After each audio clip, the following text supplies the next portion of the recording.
নমস্কার বন্ধুরা, আমি মধুমিতা। আজকে আপনাদের সামনে নিয়ে চলে এসেছি একটা সাধারণ একটা ভিডিও। আর আজকে করবো আমি ডিম। আর ডিমগুলোকে দেখুন বন্ধুরা, আমি কীভাবে কেটেছি। 4 টুকরো করে করে নিয়েছি, আর সাথে আলু সিদ্ধ করে ওই সেম একইভাবে কেটে নিয়েছি। এখন দেখুন আপনারা এই রেসিপিটা আমি কী করে করি। বন্ধুরা, এই ডিমের রেসিপি করার জন্য আমার এখানে লাগবে হচ্ছে পেঁয়াজগুলোকে আমি বাকল ছাড়িয়ে নিয়েছি, আর এখানে কুচো পেঁয়াজ রেখেছি, আর কয়েকটা রসুন আর কাঁচা লঙ্কা। বন্ধুরা, এখানে নিয়েছি আমি মশলার মধ্যে কালো জিরে, গোটা গরম মশলা, ধনে নিয়েছি সর্ষের তেল, হলুদ গুঁড়ো নিয়েছি হচ্ছে সর্ষে পোস্ত বাটা, আর নুন নিয়েছি, আর এখানে নিয়েছি জিরা গুঁড়ো। 1 কাপ আন্দাজ বেসন নিয়েছি। এর উপর আমি এখন দিয়ে দিলাম নুন, তার উপর দিলাম হলুদ গুঁড়ো,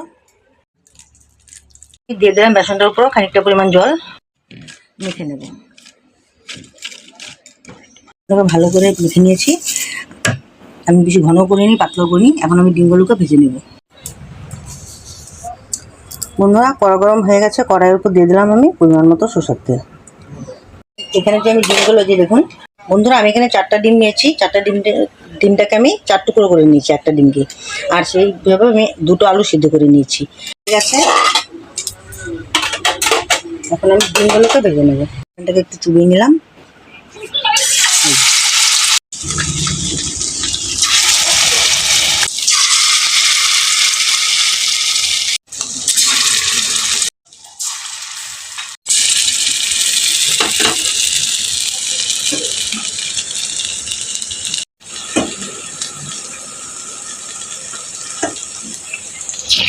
বন্ধুরা, 1 মাস ভাজা হয়ে গেছে। এখন আমি উল্টে দেবো।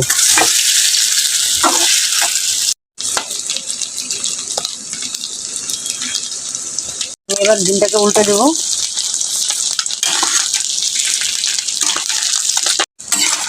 বন্ধুরা, আমি লাল করে ভেজে নিয়েছি। এখন আমি উঠিয়ে নেব।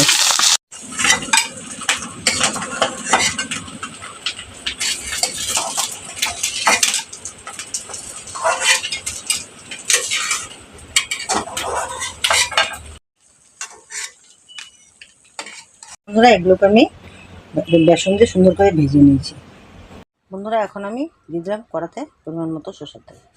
ঠিক আছে, এখন আমি আলুটাকে কেটে রেখেছিলাম সিদ্ধ করে, সেই আলুটাকে এখন আমি ভেজে নেব। বন্ধুরা, এই আলুর উপর আমি দিয়ে দিলাম পরিমাণ মতো নুন, দিলাম হলুদ গুঁড়ো। এখন আমি আলুটাকে ভালো করে ভেজে নেব। বন্ধুরা, আলুগুলোকে দেখুন আমি লাল করে ভেজে নিয়েছি। এখন আমি আলুগুলোকে উঠিয়ে নেব।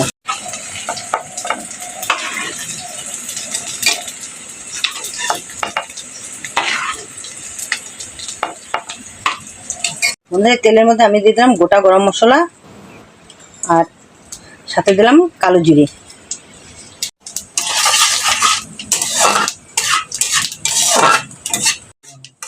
আমি রেসিপি করার জন্য এখানে আমি কয়েকটা কাঁচা লঙ্কা নিলাম, আর এখানে নিয়েছি 4 টুকরো 5 টুকরো রসুন, নিয়েছি সামান্য একটু পেঁয়াজ। এখন এটাকে আমি পেস্ট করে নেব। কেটে রেখেছিলাম পাতলা পাতলা করে বড় বড় করে পেঁয়াজগুলো, সেগুলোকে আমি দিয়ে দিলাম। এখন আমি পেঁয়াজটাকে একটু হালকা করে ভেজে নেব। পেঁয়াজগুলো হালকা করে ভেজে নিয়েছি দেখুন আপনারা।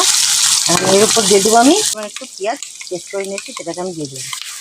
আর কাঁচা লঙ্কার সাথে এই আলুটাকে আমি মিশিয়ে নিলাম, কাঁচা লঙ্কাটা মিশিয়ে নিলাম। একটু নুন দিয়েছি, এই জন্য এখানে আমি অল্প পরিমাণে নুন দিলাম। সাথে দিলাম হলুদ গুঁড়ো, তার সাথে দিলাম জিরে গুঁড়ো। এখানে আমি সর্ষে আর পোস্ত পেস্ট করে নিয়েছি। এখন এটাকে আমি কড়াতে দিয়ে দিলাম।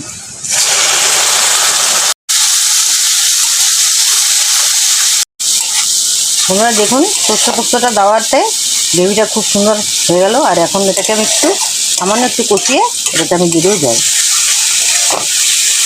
এখানে আধা চামচ অনুযায়ী আমি টমেটো সস দিয়ে দিলাম। এবার আমি ঢেকে নিলাম। সুন্দরভাবে কষে গেছে দেখুন। এবার আমি এটাতে জল দিয়ে দেবো। বন্ধুরা দেখুন জাল উঠে গেছে। এখন আমি দিয়ে দিলাম ভেজে রাখা আলুগুলোকে।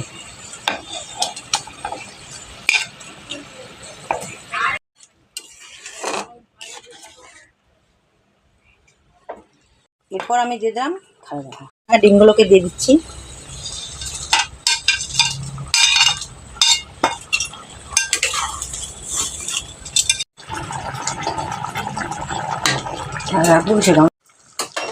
বন্ধুরা বন্ধুরা এখানে আমি দিয়ে দিলাম সামান্য পরিমাণ চিনি। এবার আমি চিনিটার সাথে ডিমটাকে ভেজে নেব। আলতো করে ঘাটতে হবে যাতে ভেঙে না যায়। আজকে যে আমি ডিমের রেসিপিটা করলাম, আপনারা দেখুন আমি কীভাবে করলাম। আমি এটাকে সরষা দিয়ে আর সিদ্ধ করে এটাকে 4 টুকরো করে কেটে এটা করলাম। তো আপনাদের যদি এরকম করে করতে ইচ্ছে করে বা খেতে ইচ্ছে করে তো অবশ্যই করে খাবেন। আর কেমন লাগছে অবশ্যই কমেন্টে জানাবেন। আমি এখানে আমি 4টা ডিম নিয়েছি। আর এই ডিমের কারি বা ডিমের অমলেট সব কিছু করে খেয়ে দেখিয়েছি আপনাদেরকে। আজ আমি একটু অন্যভাবে করলাম। আপনারা এইভাবে করে খেয়ে দেখবেন কেমন হয়েছে, কমেন্টে জানাবেন। বন্ধুরা দেখুন আমার ডিমের এই রেসিপি আমার হয়ে গেছে। আলু সিদ্ধ হয়ে গেছে, এই যে আলু সিদ্ধ হয়ে গেছে, ডিমও হয়ে গেছে, আর গ্রেভিটাও শুকিয়ে গেছে। এখন আমি নামিয়ে নেব।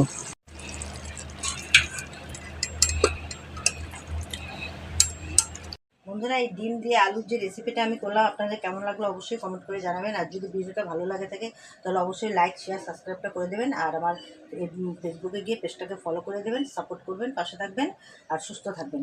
দেখা হচ্ছে নেক্সট ভিডিওতে।